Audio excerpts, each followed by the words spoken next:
Some days in the gym are good days, some days in the gym are bad days, but today was a good day. I was feeling powerful and I was able to get a massive PR on the ring dips. But first, you know me, I'm a simple man. And as a simple man, if I have the opportunity to go for a 100 kg bench press, to bench 225, it's got to be done. It's got to be done. And today, that was the plan. So I'm warming up, just a 20 kg. Now I've got 40 kg on the bar, just making sure to warm myself up. You might be wondering what is going on with this man's feet. Like, why are they pointing like that? Well, because I have flat feet and because of how my bones grew whilst I was growing up, naturally they're quite pointed out when I walk anyway, which means I kind of walk like a penguin still. So when it comes to leg drive on the bench press, typically it suits to be more pronated, more outward than what you normally walk with, right? You're meant to be slightly outward. But for me, because I'm already outward when I walk, I have to make it more outward on my leg drive. And for me, I found what works best is this crazy 90-degree foot thing that you're seeing. So don't be freaked out. It's perfectly fine for me, right? But that's why you're seeing the wax stuff with the feet. So I've done the warm-ups, worked up to 80 kg. Got the 100 kg on the bench now, I'll go for it. But it's an ugly rep, man. I misgrooved that first one. I tried for another one. Got my boy spotting me. You can't really see it, but he did touch the bar. He did assist me with that. So I only got one rep, but is what it is. And I thought, okay, let me sort out the technique a little bit. So I went down to 85 kg. I thought I'd just do a few reps on my own just to work on the technique a little bit, get used to it. Because the equipment here at this gym is a little bit different to the stuff I'm used to still. Even though this episode is just one of a few in the series where I have filmed a lot in this gym, I still need to get used to this bench because it's only like the second or third time benching in this gym since I've been back in December. So then I went down to 80 kg. Yeah, I'm doing short pauses, like maybe half second, 1 second on the chest, just to stop the momentum. And so that way I can really control the technique and make sure that everything's good. And I'm making sure the bar path is as good as I can get it. Try my best to keep it even, coming slightly forward on the way down. Pressing up. The sixth rep was pretty ugly, but then I thought I'd call it a day at that. So then it was time to go on the rings. Before I get to the dips though, first you got to do some hanging stuff too. And I want to build up that one arm hanging strength too, because like I said, I have not been the best at this. But now it is improving a bit. My legs aren't swinging around as much. I'm able to switch from one hand to the other. I'm able to hold on decently and do these sort of scapular pull-ups with one leg as well. Though I did kind of fall off on that last one. And then here, I thought I'd do a skin the cat. So I make it nice and controlled with straight legs. Progressively overloaded because before my warm-up would have been with bent legs. And I would have done that controlled. But now I'm doing it with straight legs. And with straight legs, you need to engage the core a lot more. And now I've done the full extension. I'm just chilling. I don't know why I look around so much sometimes with these kinds of things, man. But I'm just scouting out the surroundings. It's got to be done sometimes. But yeah, I don't know why I do that. But yeah, coming round on the way back round with straight legs. And it was feeling pretty chill. The core strength has been going up a lot when it comes to the ring. So then I thought, you know what? Let me go into L-sit and let me bang out some L-sit pull-ups as well. And these were feeling pretty decent. It's feeling pretty nice to be able to do these, even though I just did that skin the cat rep with that control. I was able to bang out 4 of these, and I was able to bang out 5. So love to see that. That was all going well. And after that, it's time to do some archer pull-ups. The archer pull-ups, you go from one side to the other. And again, it's building up that strength. And I find these difficult. I do find these difficult, but they are improving. I've done these about 3-4 times on the rings now. And here, I really like this. This is a lot of fun. The typewriters, where you go from one side to the other. This is a lot of fun, man. I'm not doing them the most controlled, but honestly, it's a lot of fun doing that. It feels like you're levitating or something. And with the rings, when you get good at them, there's just something so majestic about them, man. And I can't wait to get to that point in the future where like everything feels smooth. Imagine if you can control yourself like proper smooth like the actual gymnasts can. That would be sick, man.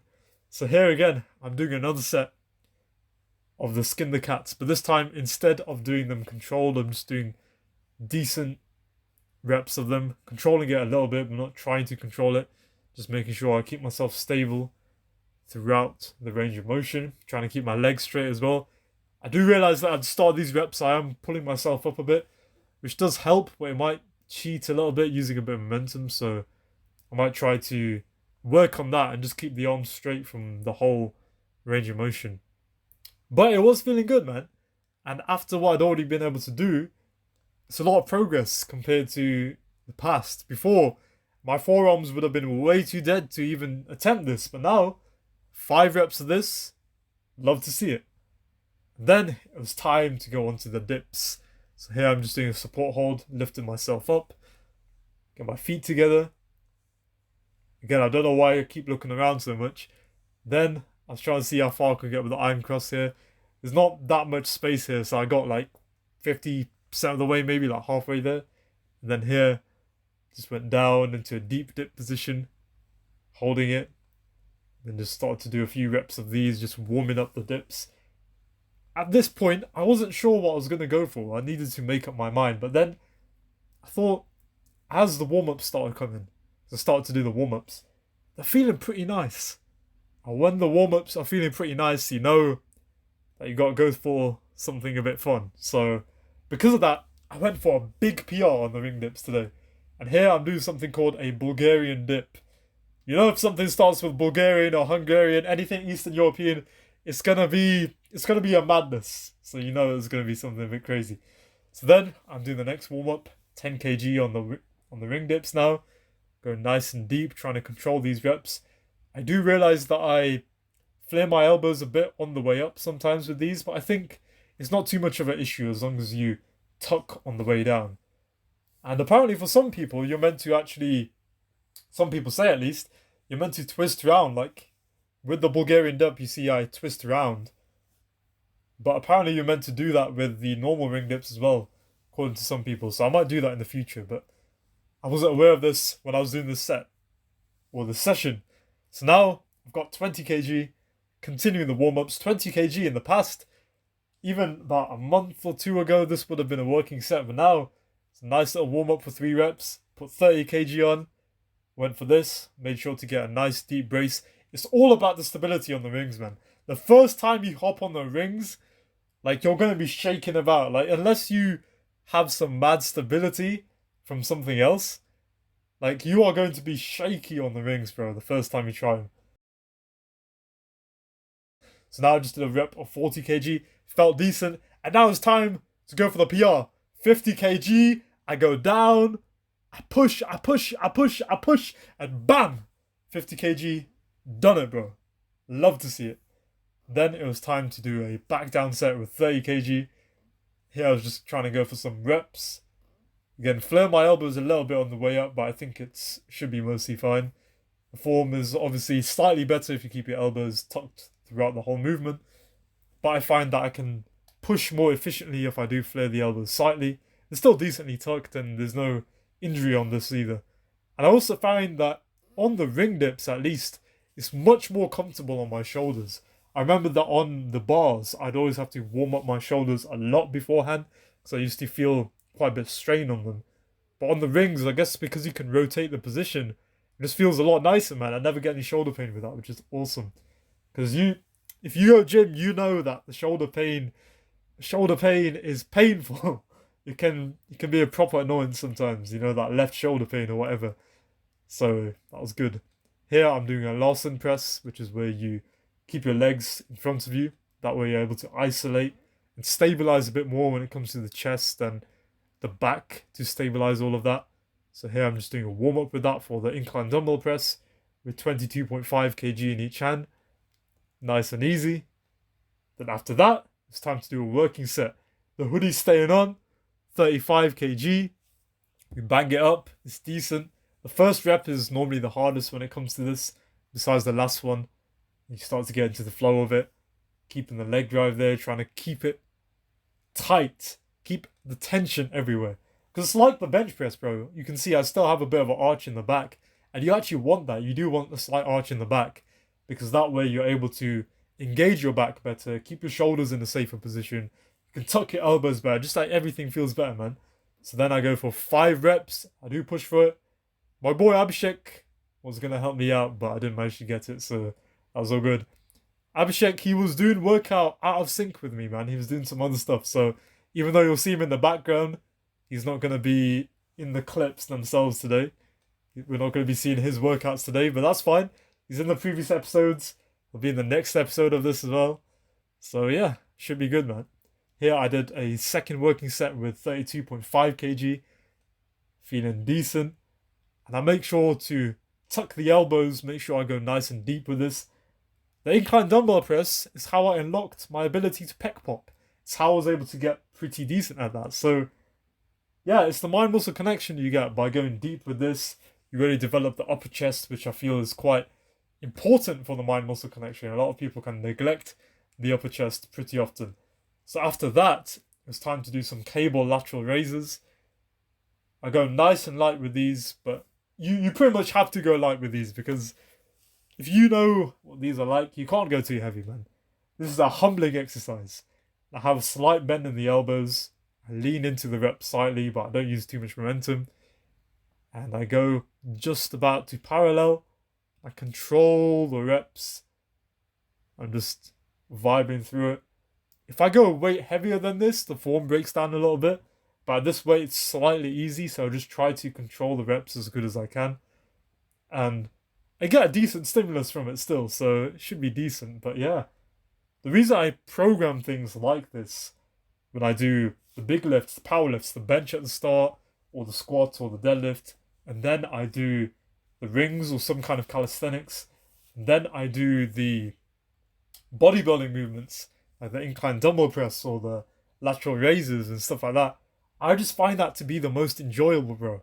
There's this concept called the infinite game, which is where it's normally talked about in business, right? But in general too. If there's something you're doing in your life, the way to tell if it's actually enjoyable is if you could do that forever. And for me, honestly, if I kept making progress on these 3 areas, and even if it was small progress, diminishing returns or whatever, if I could just do these 3 kinds of training styles together, if I could keep training in the same kind of way, obviously I like to spice it up in some ways, but with these 3 categories, where I'm not following some strict powerlifting program or some like weird bodybuilding structure or 5x5 strong lifts or any of that, if I'm just having fun with these 3, I could do this forever, man. I love this stuff, bro. It's so enjoyable, especially the rings, bro.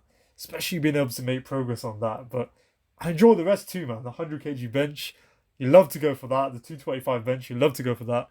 And the burn you get as well when it comes to the accessories with the isolation movements, where you can target certain muscles like that. That's cool as well, man. Honestly, it's a lot of fun, bro. It is actually a lot of fun. Once you start to make a little bit of momentum when it comes to the gym and when it comes to a lot of areas, as long as it's something that's enjoyable, you can make a ton of progress with that, man. A ton of progress. And that's why when it comes to work and when it comes to the things you do with your life as well, you want them to be something that challenges you, but you also want them to be something you genuinely find enjoying. You find enjoyment in, and you find it fulfilling as well. So I did that set, and then it was time to do some tricep pushdowns. Nice and controlled on the eccentric, all the way down on the lockout. I see a lot of people go pretty heavy with these, and for me, my tricep strength is nothing too crazy. It does show quite well in the dips, but when it comes to isolation movements, I'm never very strong on the tricep movements. But what I do try to do is control the tricep movements well. I do try to get a good squeeze on the tricep. I do try my best to keep the form as good as I can. And I think when it comes to pushing through with intensity, I do quite well. So here I've got about 45 pounds, 20 kg only on the rope. Every rope seems to be different, man. Or every cable, that is. Like, you go from one gym to the other, and in certain gyms, it'll be way lighter. Certain gyms will be way heavier. So yeah, it really does depend, man. And then I go into a superset I go straight from the tricep pushdowns into overhead tricep extensions. That way I just burn out the triceps properly. I've gone down to about 25 pounds, about 11, 12 kg here. And yeah, no, it does burn out the tricep. I try my best to control it, keep pushing through. And it's a brutal superset, man. But when you can have these kinds of supersets in, especially when you get past about the first year of lifting, if you can add in these kinds of intensified techniques, it helps a lot, bro. It does feel good when you're able to do these kinds of reps and push through, you're able to make it happen. And you see this video that you're watching right now, because you've watched this far into the video, I'll let you know, this is actually the 100th video on the channel. 100th video went for the 100 bench, you know how it is. And tomorrow, there's a 100 video special coming out. Because when it comes to setting goals, set goals to do with what you can control, not to do with the outcomes. I can't control how many subscribers I get, how many views I get, how many coaching calls I get, or whatever metric you want to use. But I can control how many videos I make. And 100 videos, achieving that goal was amazing for me, man. So I love that. And now I'm doing a little bit of a posing routine. Physique was feeling decent as well, bro. If I could show my younger self this physique, he'd be gassed, bro. He'd be so happy with this level. And that's what keeps me grounded, man. Even though I see that I can make a lot more progress, I don't let that give me some kind of body dysmorphia or anything. So there's absolutely free one-on-one coaching in the description. I hope that you enjoyed this video, my bro. And remember, bro, keep improving.